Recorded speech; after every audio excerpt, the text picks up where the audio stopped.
Yeah. Atenção, ajeitando o peito Pelé. Pintou o adversário, vai marcar, atirou. Hello, everyone, and welcome to your favorite and only one podcast about physical education and sports science. We are talking directly from our hub of scientific and applied content, the Podium Sportcast. And yes, we are in the turf season. This is great. But first of all, I want to ask you who are watching right now if you don't follow us at Spotify, YouTube, Instagram, Facebook, or LinkedIn. We need to be honest with you. The only way that we can continue producing a lot of content that is relevant in comparison to this, let's gonna say, wave of fake news from influencers with no scientific background speaking a lot of nonsense is if you help us to be more relevant in this digital world.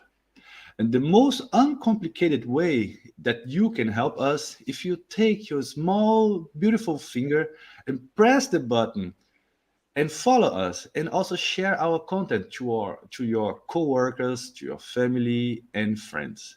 Many thanks in advance. Our turf season has a clear topic: how to be the best sport teacher in the world. And to help us to understand and also to answer this question, we have the pleasure to be in Lebanon now, great, and to interview Joanna Mourad. Dear Joanna, how are you? Hello, how are you? Thank you for having me. It's my pleasure. It's my pleasure. Did I say your family name correctly? Is Murad or Yes, Mourad? it's Mourad, yes. Murad. Great, great, Mourad, yes. great. Um, dear Joanna, for our audience to understand a little bit that I just said you are in Lebanon, and this makes me really happy because I think this is the first time that we crossed the border between Europe and America. So South America, North America. Now we are also in Lebanon. So tell me a little bit about your scientific career, but also as your career in this ecosystem of sports and sports science and physical education and rehabilitation, please. Of course. So I am a psychomotor therapist. It's been 10 years now. I have a bachelor in psychomotricity from St. Joseph University of Beirut. I studied master research. Yes, I have a master in research at St. Joseph University, and I started giving lectures there since 2017 till now. I am a placement supervisor and a research supervisor, so I follow students in their thesis, and I am really interested in the link between the body and the mind. I have Wow. studied neurofeedback in France, so I work in motor rehabilitation using metacognitive skills and a neuroscientific approach with my patients. Wow. But tell me a little bit about your motivation. Why do you start with this? Because I think you could go to performance, you could go to physical education, you could go to psychology. Why did you decide to go in this direction of rehabilitation, especially? Okay, because it's an amazing question because psychomotricity is the bridge between different fields. So it's the bridge, it's the interconnection between the medical field, education, psychology, physical activities. So in our curriculum, we study a lot of everything related to anatomy, neuroanatomy, science approach, medical approach.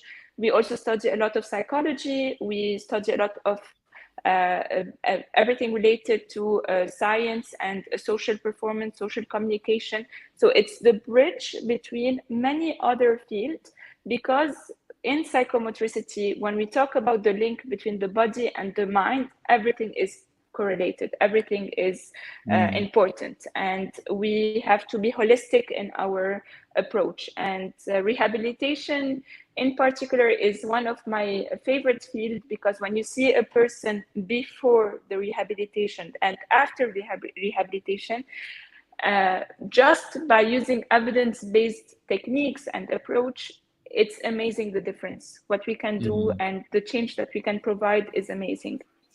Yeah, I like this idea to create bridge. Actually, when I was a postdoc at the German Sport University, and I'm still related there, we have a topic which was our theoretical background, we call it at the time, and was embodied cognition. So this and this link between body and mind was vice versa. So we didn't understand that was mind body or only body mind. We understood this as a concept, and this theoretical background gave us a lot of evidence and hypothesis to test whether both ways work in the same way and influence each other, and it was really interesting because back to the time when I was a student, I don't know, 15 years ago, maybe longer, I understood about anatomy and the brain. So they were related due to the motor neurons. So they were like here and here. The only bridge, the physical bridge, physiological bridge was the motor neurons. But now we as you have said, using different content and knowledge from different fields, we are able to create the bridge and also try to understand the human movement and human rehabilitation and body in a different way. I like it. Great. Thank you. Yes, and you are now in the Saint Joseph University of Beirut. Yeah, great. Yes. Great. Joanna, today we will talk a little bit more about your a publication, scientific publication that I have to tell you because it's so funny. I always try to publish in this journal. I was never accepted. I think I applied, I don't know, eight times for different papers from my bachelor's, I think, master B's until my doctoral thesis. They never accepted one of my papers. So I'm so happy that I will talk about one paper that was accepted in this journal. The journal, guys, is called Yes. Research in Developmental Disabilities. And the paper that we will talk today is entitled Cross-Cultural Validation of the Arabic Version of the Developmental Coordination Disorder Questionnaire, DCDQ-07, in Lebanese sample of children.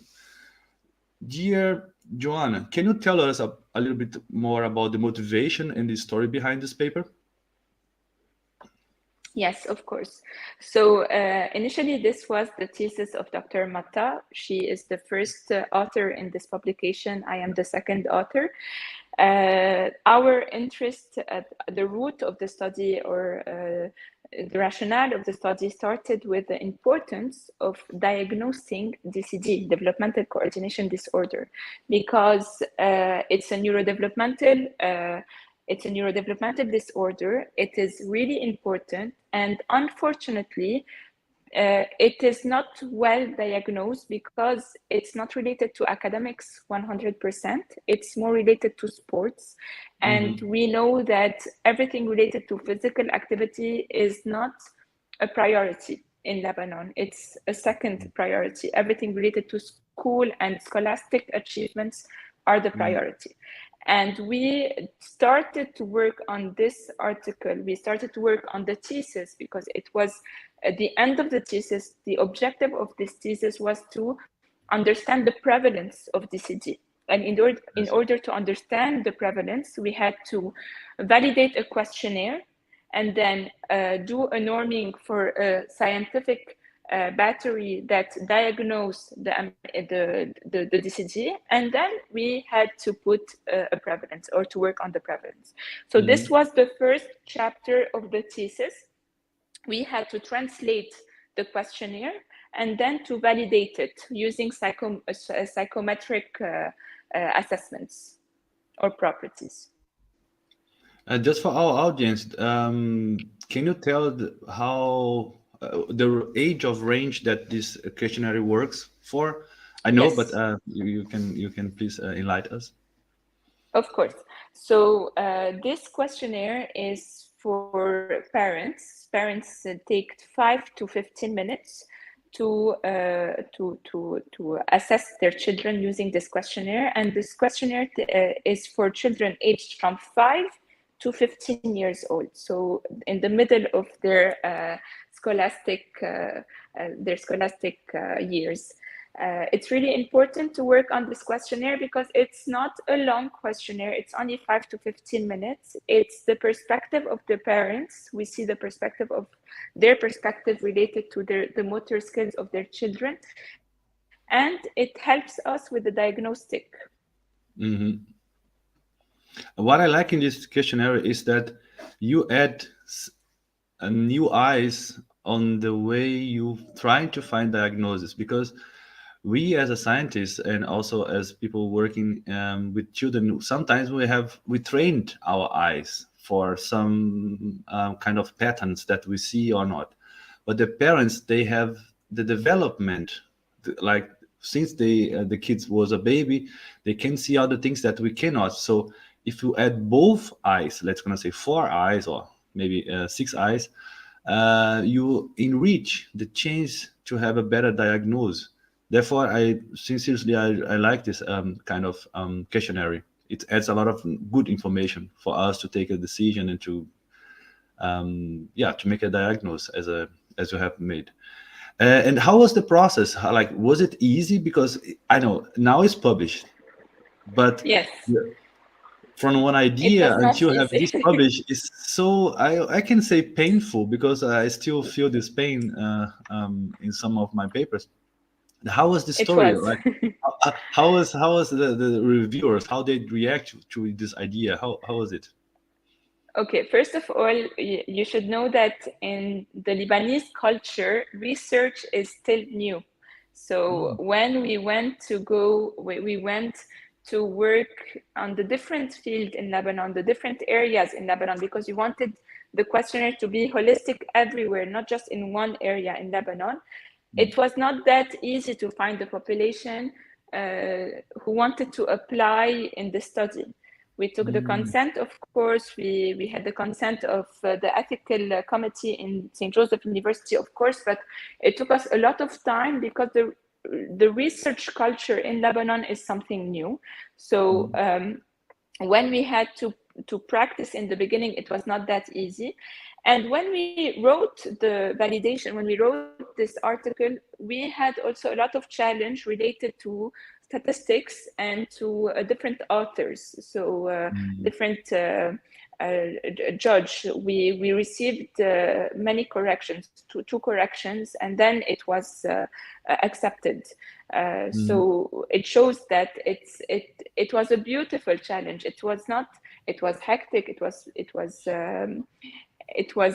a huge challenge, but it was a beautiful challenge because we learned a lot as well as researchers. Nice. Yeah, I think these 2 rounds of getting feedback from the reviewers sometimes is really annoying, but sometimes it adds a lot because they have more expertise than we have normally, and sometimes they also help us to see things that we don't see because we are so inside of this field that we sometimes forget some stuff. And they say, "Hey guys, good work, but you have to add this information. It's not there. This should be written this way." Great. And how was the, let's gonna say, the acceptance? How was the let's gonna say you publish it? How was the, yeah, maybe in your office, in after in university, how was this effect of having such a good paper published in a good journal? How was it? It was great. It was amazing. It was also enlightening because now in Lebanon, different psychomotor therapists and also therapists with in the neurodevelopmental field can use this questionnaire in order to identify if there is a DCD or not with children or patients. So it was the end of it was amazing. Of course, we still have to continue because we have a lot of work to do with Yeah. recommendations with school. We have to work on inclusion as well. So it's just the beginning or the turning point, and we still have to continue with different fields as well. I like. And But now this regarding, is yes. yeah, please go ahead. No, It's the first questionnaire in Lebanon, Arabic questionnaire for motor skills. Nice. This is such an achievement. Congrats. I'm proud of you guys. Thank you. Congrats.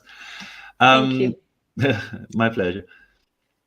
And going direction of physical education, which actually is the main topic of this season, how do you think that physical education teachers should profit from your work? Do you think that if you give them and explain them and further explain to the parents, do you think they will accept this in a good way? How is let's gonna say how they accept scientific evidence in Lebanon?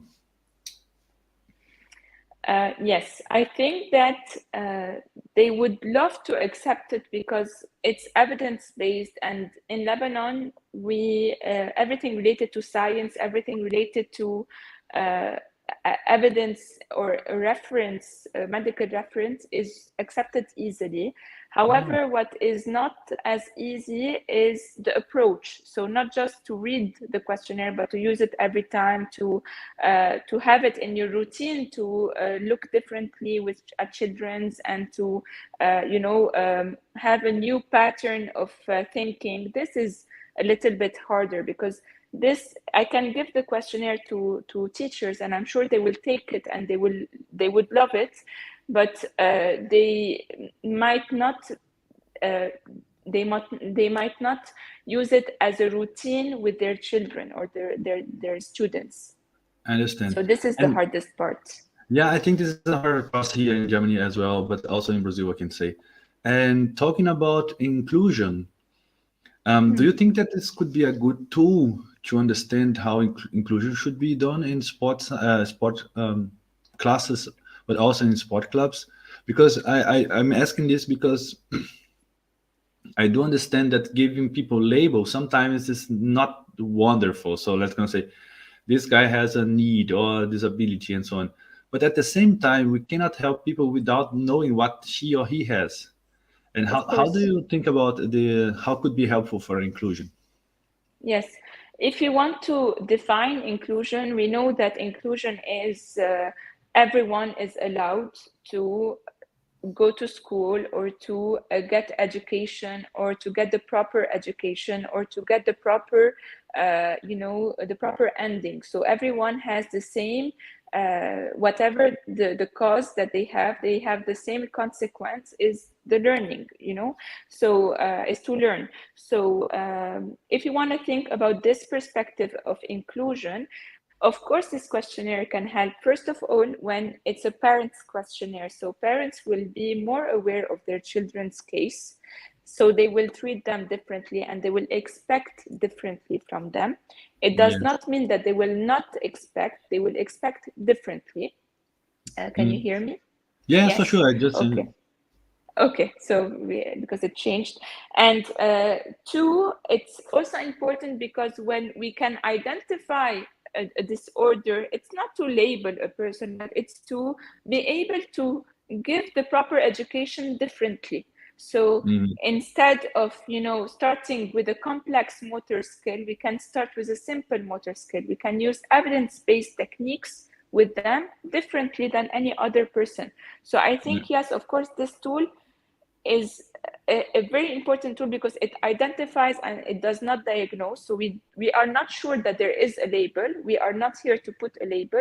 We identify a disorder or a difficulty. And with this identification, the parents can work differently with their children. Sports club and at school, teachers and educators will have different expectations from these children. Yeah, no, I think you are completely right. I mean, so far you give more information, you can give a better help. So far you have more information, how is the development of someone, and everyone has a special need, you can help this person better for learning, independent of what. Movement, for sure, brings a lot of independence because you can clean yourself, you can change your clothes. This is always related to movement, learning, fine motoric, gross motoric. But you can always go one step further and say, well, I want to help, but before I give a proper help, I have to understand how she or he works. And this is the with some tools like this, as you have validated and translated. I think this is really optimal. Great. Now I have maybe a funny question, Joanna. I have no clue, therefore I'm asking this. In your opinion, maybe in Lebanon environment or in Lebanon now, how could you define a good sport teacher? Because I mean, this is a so typical things that maybe in Brazil is different, in Germany is totally different than in Brazil. But in your opinion, how could we define a good teacher in Lebanon, a sport teacher in Lebanon, or physical education teacher in Lebanon? Okay, so It's I not will wrong give or an right. answer It's not. maybe related to, There is yes, not a yes, to wrong my or right. opinion more than, Yes, yes, yes. yes. So it's not related to Lebanon as a country, but maybe in my opinion, in the sports field and in the psychomotor field, I think that a sports teacher or a sports educator needs to have the knowledge. This is the first important thing, because if you don't have the knowledge, as much as you have motivation alone does not help. So I think True. knowledge is important, and knowledge is power. And when I talk about knowledge, I talk about biomechanics, motor skills, and everything related to age appropriate skills. So I cannot ask from a child who's only 3 years old to perform as a child who's 5 years old. This is the first, I think, the most important criteria one should have in the sports field. A second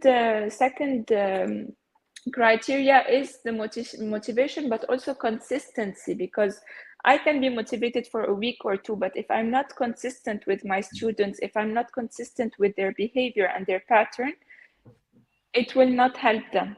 I will not help them. So consistency is one of the most important criteria as well. And the third criteria, it might be related to the first one, but it's related to, patience, and to be holistic in their way of doing, not just focusing on the skill, but to be, more global. Because when we talk about sports, we talk about also, self-efficacy, yes, self-awareness, emotional, psychological uh, skills. Everything goes with sports. It's not Yes. just the performance as it is. So we have to be holistic I like the and idea. Actually, patient. this is the well-desired skills that every sport teacher in the world should have. Yesterday, when we interviewed a professor from Brazil, he said that I could say creativity, but I already know that normally sport teachers in the worldwide they are creative enough. But he also said that the point that we have to turn right now is that without scientific evidence which base your way of teaching, sometimes you can really go in one wrong direction that may impact people's life, due to the, yes, as I have said, overuse, willing to only perform orient to performance and forget to watch or to consider that, well, it's still someone in development. And there were some similarities. Great, thank you. I like this overview from you. um, Joanna, once we have done in our profile in Instagram a pool of questions, Podium Sportcast, and we have noticed that physical education teachers have three major problems, and I want to know your opinion about this, which may fit also with in your reality. So they highlighted three big problems. I will read for you, and then we can talk after about every single point. So they said, my major problem as a sport teacher is that I face high cost of founding continuing education during and after graduation. So they say that during the graduation and after, to get new knowledge or continuing education is too expensive. They said there is a huge difficulty to access updated scientific information in opposition to high degree of exposure of digital influences without any scientific background. So they say that at the end, they cannot get a lot of information, scientific information, because sometimes it's published in English and it cannot read in English, or sometimes it's a scientific paper and they don't get access because they are on the field or in applied, they don't have access at university. In comparison to influencers that you get every day, push-ups, new way of doing psychotherapy and so on, but not based in science. And they said one funny thing that I want you to hear about you and your reality, that they feel that they are underpaid, so they get low salaries. So high cost of funding continuing education, facing these influencers and low salary. What can you enlighten us about your perspective about the three major problems of physical education teachers? Yes, I agree with them. It is a burden, and unfortunately, it's not that easy, especially that if you want good, high quality of reference, you have to pay for it in many, many fields. So I do agree with them. I also agree that sometimes good equipment is expensive as well, because when you want to buy a good equipment, it has to be validated, and if it's validated, it took many years of experience, so it will be highly it will be expensive. So I do agree with them that it is expensive. However, I think that we can access a lot of reference for free online. So it's true that a lot of things are expensive in reality, but also there's a lot of things available online and in public libraries as well, and many articles are available online and for free. And I think it's important here to go and search for a good reference and for free or with a low cost that is low cost.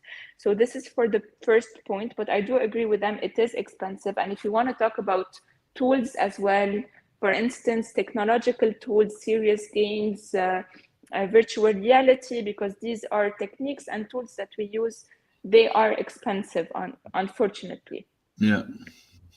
Yes. And how about this contrast? So from one side, they want to get more scientific evidence and they cannot find, and maybe it's too expensive. And from the other side, they got a lot of information, which I cannot say that is valid information from influencers. And they say, how I have a conflict and I am in the middle. How do you see that? Yes. I think that knowledge is power. I said it before, and I know that unfortunately a lot of influencers have a lot of views and a lot of people following them. But if we try to do like this influencer, it will automatically fail, or it will work for a while and then fail later on.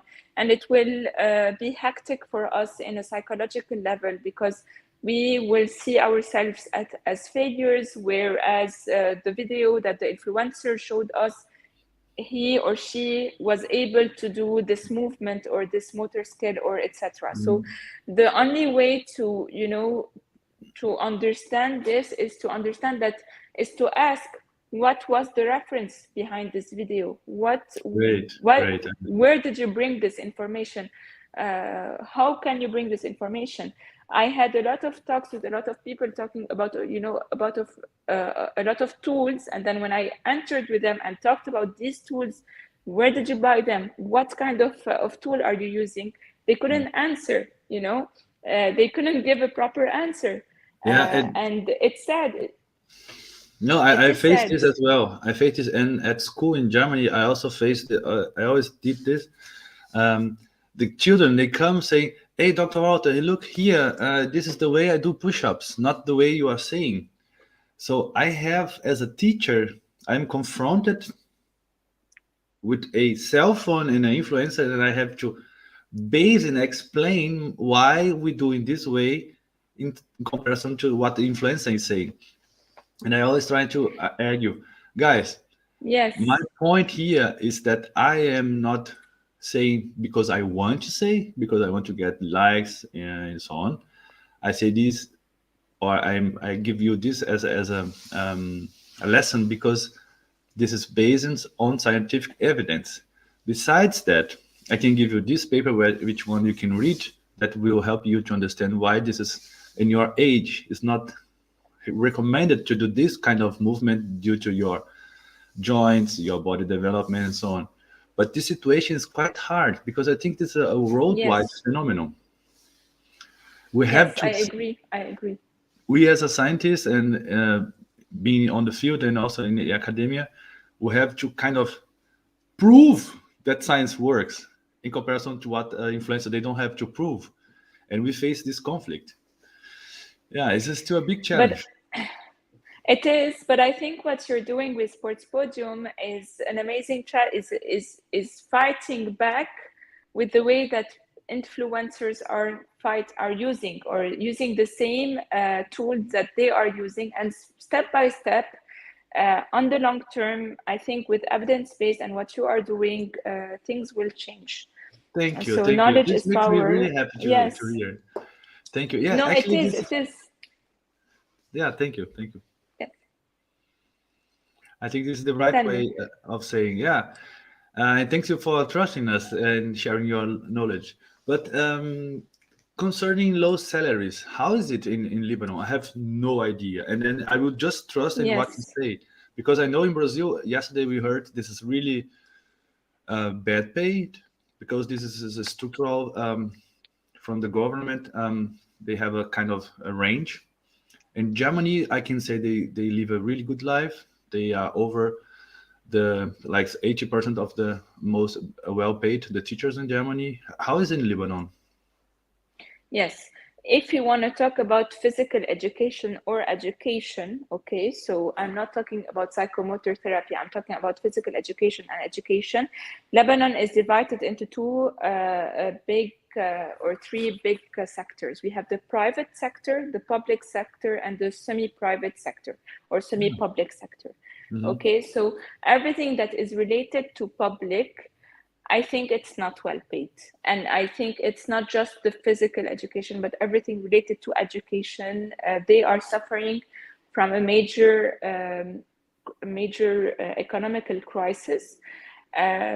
And physical education as well, or education in the private sector as well. It depends on the school and on the university or on the college that is employing these people or these teachers. It's private, so it depends on the contract. It depends on the sector, on the school and the school properties. I But see. I have to mention that we have been struggling since 2018 from a crisis, a global crisis in Lebanon.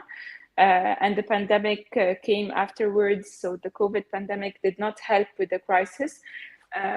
In terms of schools, I think that they are doing an amazing job. They are fighting back this crisis, but this is the reality. So I applaud every teacher and every educator trying to continue, because Lebanon was always one of the big specialty in Lebanon was education and Yes. the In three Brazil, language. you still have a good reputation.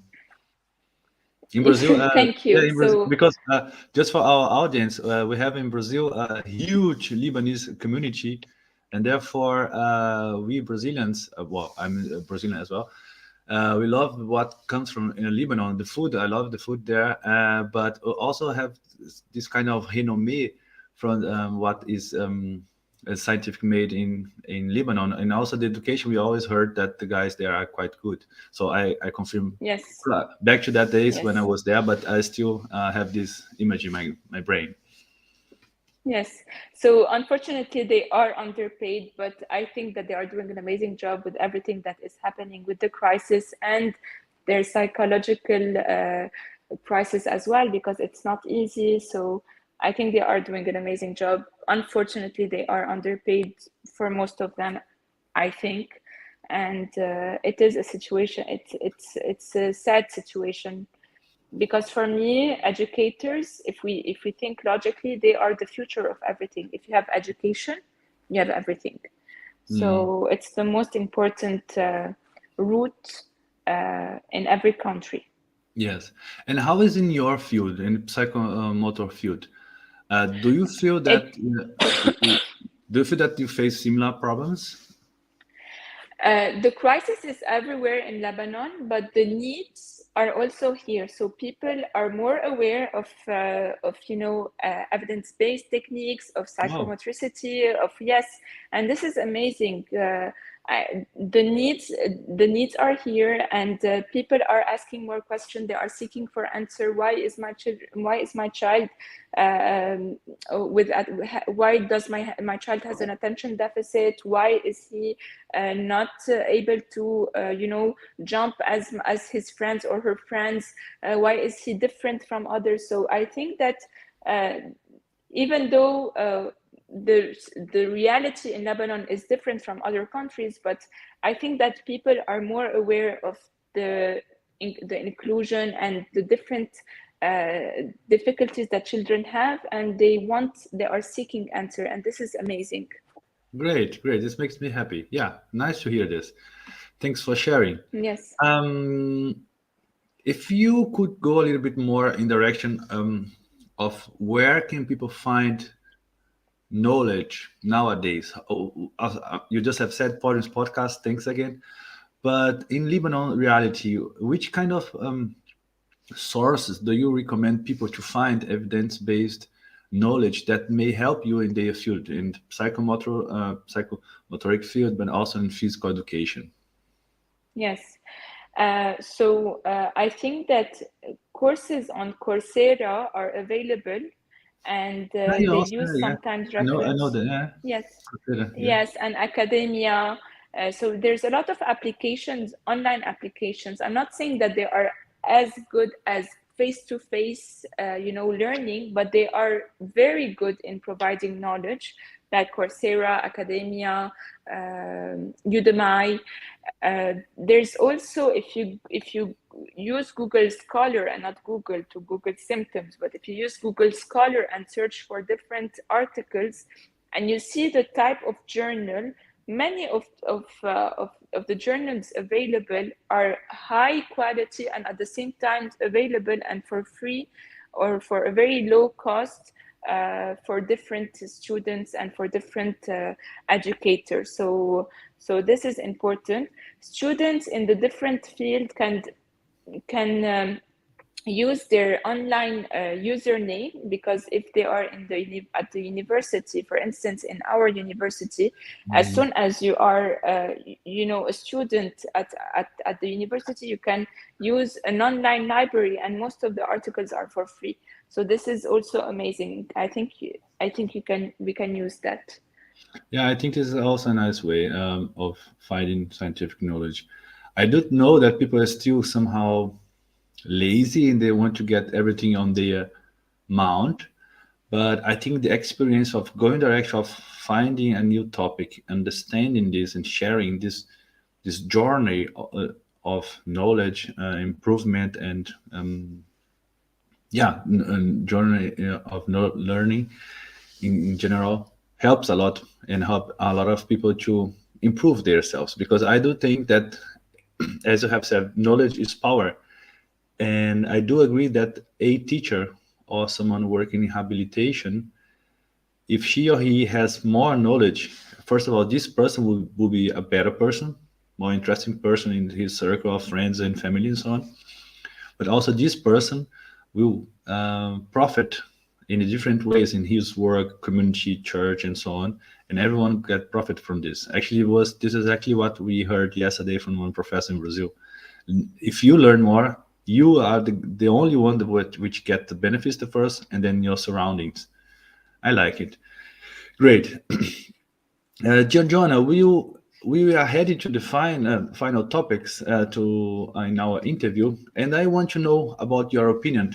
What a psychomotric, yeah, therapist should have as a skill, and also in a physical education. So, if you have some must-have skills for these two populations, which I do think if they work together, we always get big benefits.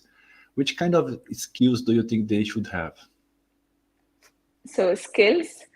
So if we want to talk about skills, we should, I think that both psychomotor therapists and physical educators should have the proper knowledge and understand that what they know today won't be the same tomorrow. So what I used to work 10 Yes. years ago is so much different than what I am doing today. And this is important to know that knowledge keeps growing with time. And because we're talking about a development, we're talking about a child, we're talking about a person. So the person is complex.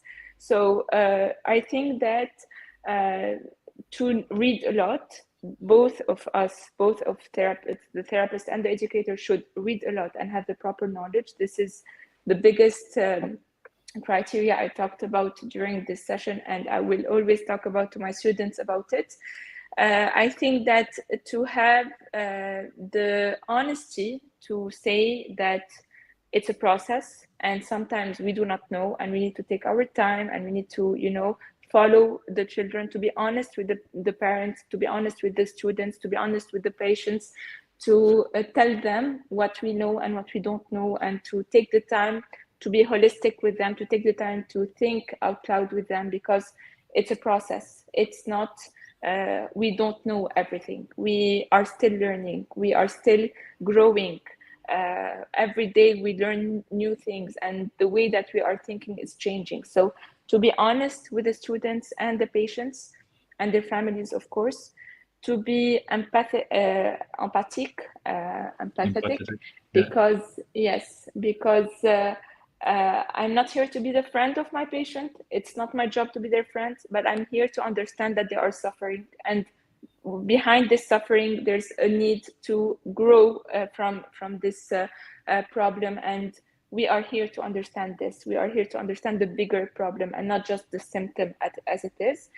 I think also creativity, as you mentioned before, because a child or a person or an adult, because we also have adults in our careers, they are here to learn, but they would love new things.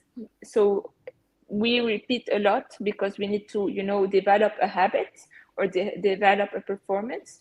But with the repetition comes boredom. So we need to be creative and change objectives, or change the quality that we use inside the objective, or the tool that we use inside the objective. So I think these are the 4 criteria that we need to have, and to be human. This is the most important criteria. Wow. Thanks a lot. I like the link and the rank of skills that you have mentioned. At the end, we, as a sport scientist, also sport physical education and psychotherapist, we still have the same main goal: treat people, né? And this is what actually at the end help us the most to get motivation and to wake up every day early and work hard. We want to help people, and having all these human skills that you have ranked makes a lot of sense. Thanks. Yeah. I want to share with you my own private own story that actually I just mentioned actually once in the first season in Portuguese. And why I came in science. I was former handball player, so I played handball in the high level in Brazil. I also left my house when I was 15 because I got to an internat, so where athletes lived, and then I moved to another city and so on. And I was always related to performance. Well, for the Brazilian guy, I'm tall, so to play handball is quite essential to be tall and smart. I wasn't that smart, but I was tall, and was therefore I was living this bubble of performance in handball back to that days. But then when I started my physical education graduation, I had one professor and he was blind. He taught me the whole semester and he was blind. I mean, blind, not he couldn't see anything. And it was so nice to understand and have the experience with him, Professor Ivan. And at the time, I understood that was a population that need help. But again, I was in the other side of the coin. He is people with special needs or demands, and he is performance. So this is totally opposite. And the fun thing was that I was working in one school, then I have to move to another school, and there I faced for the first time a whole class only with people with special needs. And then I gave a ball to a girl. I will never forget. It was my first class, and she took a ball, looked at me, and the ball dropped on the floor. And I said, "What? She cannot grasp a ball." So in my head, that I was playing handball, I don't know, until that time, like 10 years long. I always grasp a ball. I always throw a ball. And I said, she cannot grasp like the basic of the basic in handball. She's not able to do. And it was so paradoxal. It was like here and here, was maybe like lower. And I said, wow, how can I teach someone to go somehow close to what I live? And at that moment, I realized, wow, I like this challenge. I like this challenge because this is, I was in another side of the coin, but now I am here, and this is my opportunity. It's my opportunity to help this person to grasp a ball, because if she can grasp a ball, she can grasp a bag and help the mom to do groceries and so on. But the idea, just told this story before, because many times I went back home and I was really frustrated. I remember walking back home and I said, they cannot learn. They are not learning what I am doing. I was really, really frustrated. And then I started to use some different methods and it worked out. But my point was, how can I prove that it worked out? Because I can say before and after, always there is a difference. But how can I say it was significant different? Or how can I say that this difference is based on what I was doing, not based on something else? In that moment, I realized I have to go to science, because the only way to validate my findings is if I control all the things I can control. I have some clear hypothesis and I want to prove this, and I have hypothesis A and B and so on, and I use scientific methods. And therefore, I came into science, and therefore maybe I'm here now in Germany as well, because this was part of my PhD. I wanted to prove that what I was doing as a sport teacher worked out. And the only way to do this was science. Therefore, it fits a lot what you have said.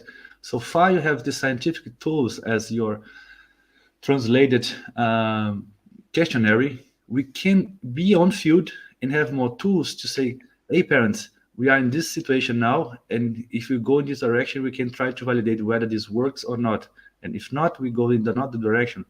So therefore, I really love to talk about this topic, because it's actually the topic that changed my life, working with people with special needs and intellectual and body disabilities. And therefore, I'm so happy to have you here on board in this episode. Thanks a lot. It's really make me so happy to talk. Thank you. Great. Me too. That's amazing. Yeah, this is amazing.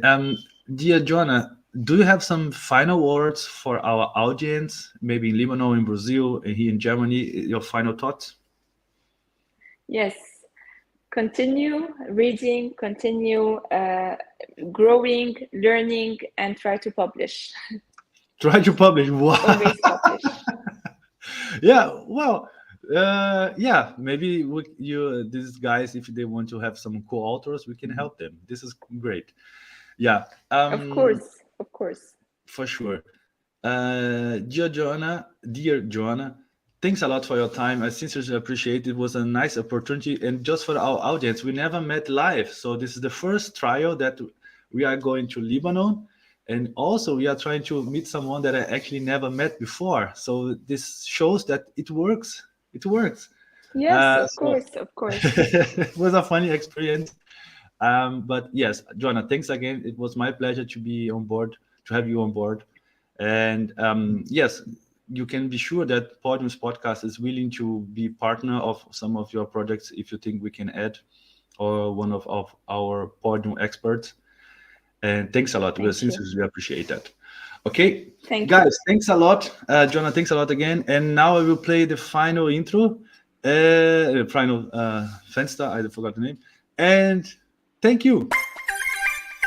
Thank you. And now we will